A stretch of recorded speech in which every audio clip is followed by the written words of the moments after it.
Hello, in this video I'm going to be showing you how to crochet a marble fidget toy. So to do this project, we're going to crochet a rectangle, fold it, put a marble in it, and sew it together. And I'm going to be teaching you the basic crochet stitches that you need to know to make this project. And one thing I want to mention is that crocheting has some positive mental health benefits, and these yarn crafts can help relieve depression and anxiety, they keep your hands busy, and you can make some pretty cool projects. So for this project, you are going to need some yarn. I recommend using 4-weight yarn. You could find it on a yarn package right here. That's just how thick the yarn is. I find that this yarn thickness is good for beginners, and it's the general standard yarn thickness. You're also going to need a crochet hook. I recommend using size J. That's just what I like to use, but anything size H through K should work for this activity. You're also going to need a marble, a plastic sewing needle, or any sewing needle really, and some scissors. I also recommend having a stitch marker with you if you want to set your work down to preserve it for later. It doesn't have to be a stitch marker. Anything like a safety pin should work just fine. To begin, we're going to start with a slip knot. So to do this, your project, I recommend leaving a really long tail for sewing. So you want to have a lot of extra string here. You're going to take your yarn, making sure that this cut end of the string is at the top of your palm. So you're going to drape it across your left palm with this cut end at the top. Fold these bottom 2 fingers in. Wrap the cut end of the yarn around your fingers so it makes an X. You're going to take your crochet hook, go under this first loop, and grab this second loop here and pull it through the first. And you want to make sure that you don't pull this string all the way through, or that'll make a different type of knot. So then you want to slide the knot off your fingers nice and gently, and then tug both ends of the string until it fits to your crochet hook. And if you have any troubles with this, or you don't like the way it looks, just pull both ends and it'll come right out. Then we're going to start making our chain stitches. So to do this, I like to take my thumb and my ring finger and pinch the bottom of the slip knot just to keep it from changing sizes.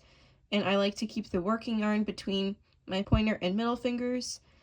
And you want to make sure that you're pulling from the yarn that's attached to the ball of yarn and not the yarn that has the cut end. So to start your chain stitch, you're gonna take your hook, wrap it behind the yarn, and pull it through the chain stitch. So you've just made 1 chain. And for this pattern, you're gonna keep doing chain stitches until you have 14 chains. So you're gonna keep doing this. You're gonna take your hook, wrap it behind the yarn, pull it through the loop. And later on in this video, I'm going to be showing you how to count your crochet chain stitches. So you're going to keep going until you get to 14. And once you have your 14 crochet stitches, if you want to double check, this loop that is on your hook does not count as a crochet stitch. So when you look at your crochet stitches, you'll find that they have 2 parts. There are 2 loops on one side of the chain stitch and 1 loop on the other. So when you look at it from the front, it'll look like a little V right here, and you can count the half of the V. This is 1 stitch here, this is another stitch, this is another stitch all the way down to the bottom. So to turn this row, and this only applies to your chain stitch row, it does not apply to your standard crochet stitch row, you're going to skip the first chain from the hook. So in this case, it will be this chain right here.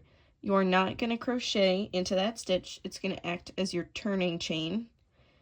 So instead, you're going to go through the second chain from the hook. And when you do this, you want to make sure that you have the 2 loops on the top of your hook and the 1 loop on the bottom of your hook. Then I like to hold this loop that was originally on your hook with my thumb just so that it doesn't wiggle around too much. Then you're going to wrap your hook around the ball of yarn so that it again has this nice little line across it, and you're going to pull through the 2 loops that were on your yarn from the chain stitch. Do not pull it through this loop here. And when you're done with that, you should have 2 loops remaining on your hook. Then you're going to wrap your hook around again and pull through those last 2 loops, and you should now only have 1 loop on your crochet hook. And we're going to do this a few times. And each time you want to make sure that you're going through 2 loops of your chain stitch. And if you're unsure about which stitch is the next chain stitch, I recommend giving this a little tug and you can see which chain stitch it's a part of. So for mine, this would be the next chain stitch that I would be going into. So you go into the stitch, make sure that you have 2 loops on the top, you wrap your hook around, pull it through, you have 2 loops on your hook now, you wrap around and go through 2 again. And this is what your chain stitches should look like. If your row of single crochets gets a little turned, that's alright, it's just for the first row. And when you're doing the second row, just remember that this row is probably the hardest row to do, and once you get through it, it becomes so much easier to do. So just power through this second row, and I promise it should get easier. And if you make a mistake at somewhere along your second row, just tug this working string, it'll come right out and you can try again. So we're gonna keep doing single crochets in our chain stitches through the last chain stitch.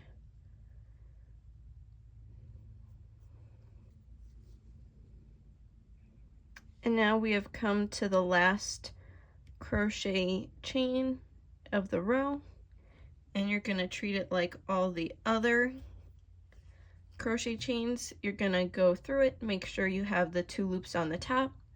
You're going to wrap your hook around the yarn, pull it through the 2 loops,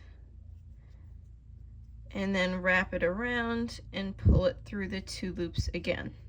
If you have this little extra bit hanging out of the side of your crochet, you can just slide the knot a little closer and that'll get rid of that. And now you have your first row of single crochet stitches.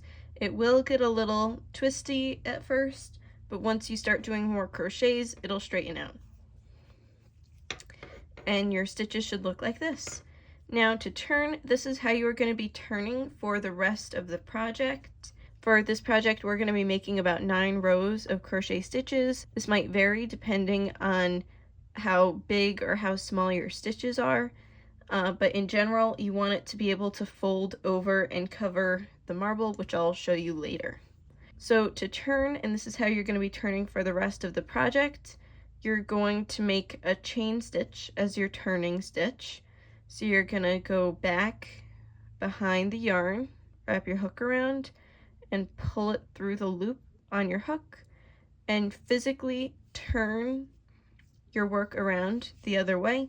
You're going to be crocheting from right to left throughout the whole project, and then you're going to go into the first crochet stitch of the row.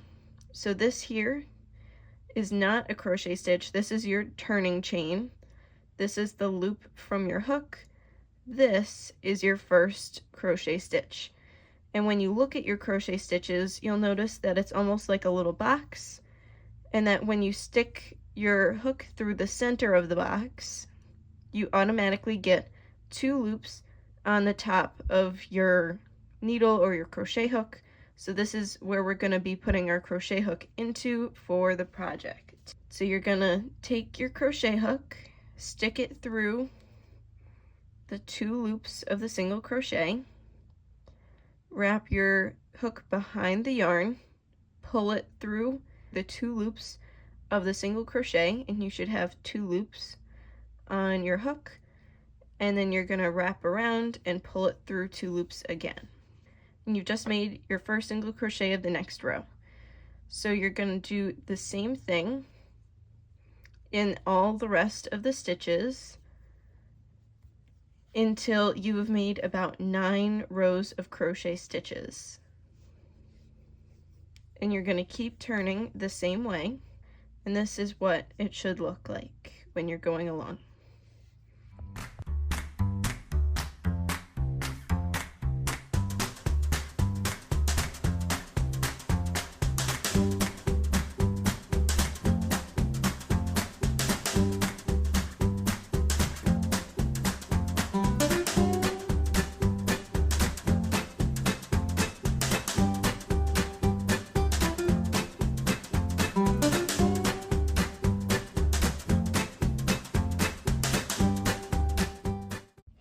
When you're crocheting, if you ever want to take a break or pause your crochet, all you need to do is get your stitch marker or anything similar to it, like a safety pin, and you just insert it so that it is in the loop that was on your crochet hook, and this way it preserves your crochet if you happen to drop your ball of yarn or if you just want to leave it.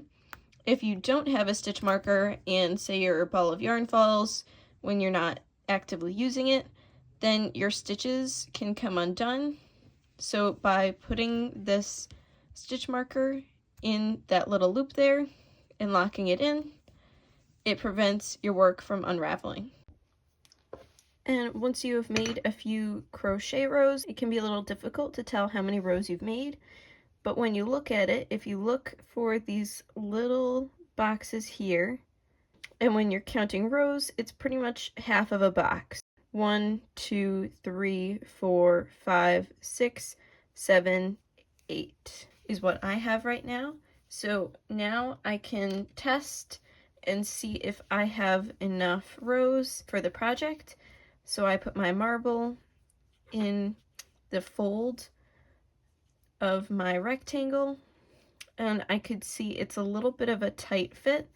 I want the top to be able to close nicely around the marble, so I might add 1 more row and make it 9 rows for my crochet. Now that I have enough rows, I can double check again and see if this is enough, and it closes really nicely over the marble, so that is plenty of rows. Now to end, I want to make sure, if I didn't leave a long enough tail for sewing when I made my slip knot, you want to make sure you have a really long tail to sew. So you pull out a little more string, and then you can cut your string. And to tie off the end of your crochet project, you just hook the yarn and pull it all the way through and tighten to make a little knot. And now you have a finished crochet. So then you take your plastic sewing needle and you use it to sew your project together. So I'm going to take my marble, put it in there in the fold, and then sew my project together. And you want to make sure that you have nice tight stitches when you're sewing, or else the marble might pop out when you're pushing it back and forth throughout the fidget toy. And once you're done sewing your project together, you make a nice knot.